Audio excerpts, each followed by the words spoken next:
In my last article, I wrote about the growing tension I've been hearing from Republican voters across the country.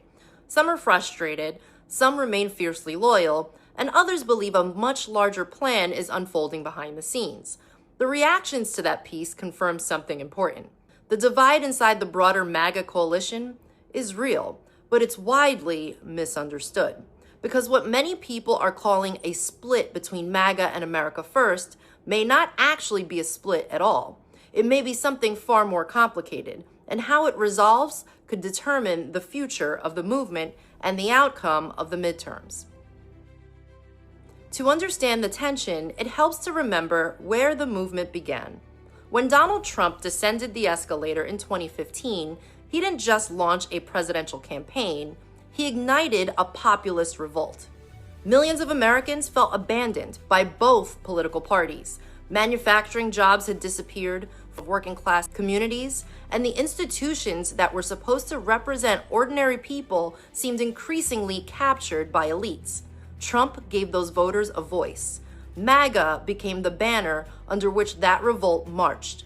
But the philosophy behind it had another name: America First. And at its core, America First meant prioritizing American workers, American security, and American sovereignty above global political interests. It was an argument for economic nationalism, border control, skepticism, trust of entrenched bureaucracies. For a long time, MAGA and America First were essentially the same thing. So why do they feel like separate camps now? The tension emerging today largely comes down to a simple distinction. For many supporters, MAGA represents loyalty to Donald Trump as a leader. They view him as the central figure capable. There is something going on with the mainstream media and Democrat. What they are singing now, that MAGA is divided, and they are struggling to instigate people the more about it. At some point, I've seen this over and over. Yesterday, Tim Pool posted this on X. MS now must issue a retraction and apology now. This is an outrageous lie. Sake of war is a gentleman and a scholar, and I have never called him a criminal. I have reservations about US involvement in Iran, but have never made such egregious claim about PED. These people actually put out a whole segment trying to make as if MAGA is finished, is divided. This is the impression they are struggling to pass to people. I don't know if you've seen this. Take a look at this. It's their daily fare. And so these people matter because gone are the days when endorsements or normal political things make a difference in an election, or issues, heaven forbid. These people we're talking about are why Trump wins the second time. And for Tim Pool, who's one of them, to call Hegseth a criminal, right, let's not breeze past that. It's not nothing, but it's not nothing, and it's important. But I just, it kind of goes back to a slightly earlier part of the conversation we were talking about that with Angela, which is like, you said this thing about how Trump's on the other side. Trump is always on. The Joe Kent resignation is the latest fracture in MAGA, and a Washington Post article talks to young MAGA supporters who worry the movement has entered its cringe era. Now, they're just thinking that now, but they say they thought that when you-know-who was reelected, it meant they'd be the cool kids who won the culture war. But what they got was Kid Rock at an alternate halftime show, and Kash Patel, who was just in Quantico signing headshots of himself. That's not cool to you? I mean, what do you think of this buyer's remorse they seem to be having? Did you guys see Kash Patel's sneaker? That was actually the most cringy of What's all on of the them. sneakers? Okay, so I think we have a photo of the sneaker. These are Nikes, customized Nikes. They have the number 9. He's the 9th FBI director. They have a Punisher skull, okay? And they have his personal logo, which is Cash with a money sign.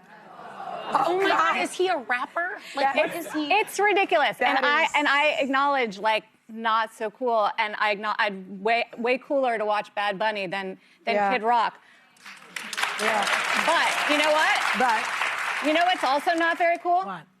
The Democratic Party. How? NBC News had a poll a week ago, and it was percentage of registered voters who view positively. Republicans, not so cool. They got, 37%. The Democratic Party, 30%. Who said that? This is an NBC poll of 1,000 people. 1,000 people. Americans. If you're looking for cool who's in your cool? politicians. This is the same song I was getting from the mainstream media during the campaign with Kamala. Oh, the MAGA base has collapsed. Oh, this has happened. They always start with this. They want to stir up these kind of reactions, cause people to believe in what they're saying. Like, oh, the MAGA movement is finished. If you take a look at what people are disagreeing right now, it's just because of what is happening in Iran. Yeah, that is what I've observed. Saying the MAGA movement has fractured is something I don't get it. When you look at polls from CNN, I don't want to quote sources somewhere. Trump's support within the Republican Party is higher than it has been.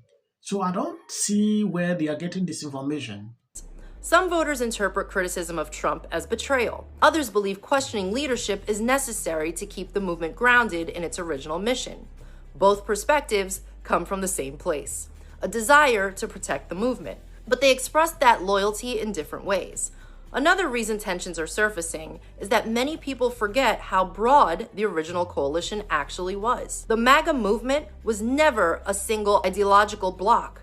It included nationalists, libertarians, Democrats, free speech activists, immigration hawks, and working class voters who had never been politically active before. What united them wasn't perfect ideological agreement. It was a shared belief that the American political system had stopped serving ordinary citizens. Beautiful. If you take all these things combined, what makes up the MAGA movement, you realize there are certain group of people that disagree with what Trump is currently doing in Iran. Yeah. And what you are seeing on social media right now, people talk against this administration is simply as a result of that. Oh, this is not what you campaign for. Oh, this is not what you promised. They are still the majority of people that are in support. If you look around, these people who are currently criticizing the president as a result of this, they are still in support of him. They will never go to the Democrat Party. So when you see people like Kathleen DeView trying to bring out stats like, oh, the MAGA base has collapsed, this is not true. Yeah. What I just want to say about some conservatives is the fact that they like to disagree amongst themselves to a level not seen before. They will disagree, then forgetting to know that they are in the same party.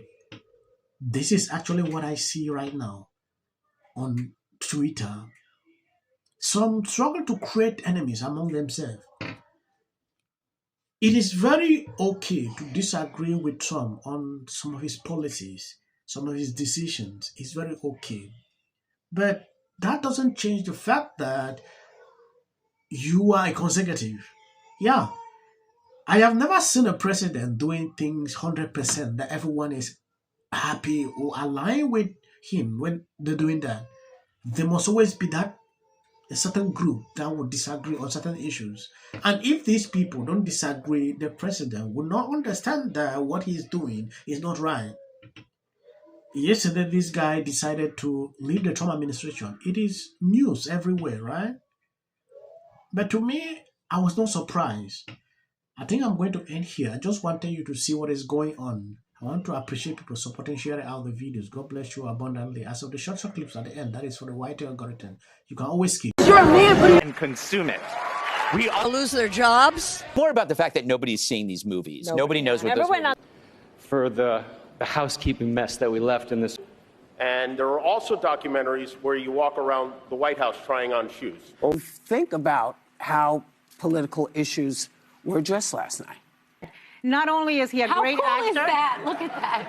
But we're just here to say, no matter what the government says. Let's talk about your sign remark. 26 Oscars were messy, with multiple celebrities called out on stage, huge winners, shocking losers. They're all terrified of Ronan Farrow. Anniversary of the Oscars So White campaign. Someone must wear a ribbon that says, "We won." Out on the buffet, they're just hearkening back to our founders. As Paul Revere declared on his famous ride, one if by surf, two if by turf. What is this, my 600-pound Defense Department? It's nutty as hell. Yeah. And you're right. That Trump laid in the State of the Union address. To get here. Trump! Go Trump! Hey, Murphy, you're scumbag. Thanks, man. Our chamber is chanting USA. Philip. He utilized almost like these game show type moments where you're seeing awards being presented. They're just so disgusting. Their hands shaken to the point where they had to come back on the air and say this in Stop 33. But we should point out as he walks in, he's pretty close to the justices again as he comes. Other than illegal on either. Patel posted this on X. Job. I get suspicious when any person's home, it's very easy to. This is for the people in the United States who are terrorized and scared today. The country's in such emotional turmoil. And Republicans on both sides, you're so amazing. And wasn't it so great? When it can be hard to hope. Hey girl,